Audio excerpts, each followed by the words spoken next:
பிள்ளைகளே, உங்களுக்கு ஒரு விடயம் தெரியுமா?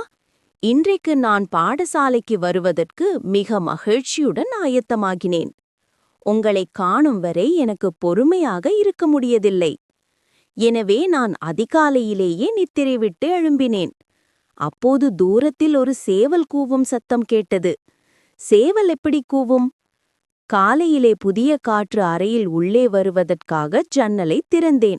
அப்போது எனக்கு கேட்டது என்னவென உங்களுக்கு தெரியுமா? ஒரு குருவிக் குஞ்சின் ஒலியே எனக்கு கேட்டது. இது இனிமையான ஒரு பாடல் போன்றது. நான் சமையலறைக்குச் சென்றேன். ஒரு குவரை தண்ணீர் குடித்தேன்.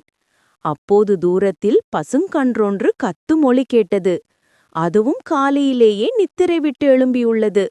தாயிடம் பால் குடிக்கப் போகிறது. இப்படி பல ஒலிகள் என்று காலையிலே எனக்கு கேட்டன. அவற்றைத்தான் உங்களிடம் கூறினேன்.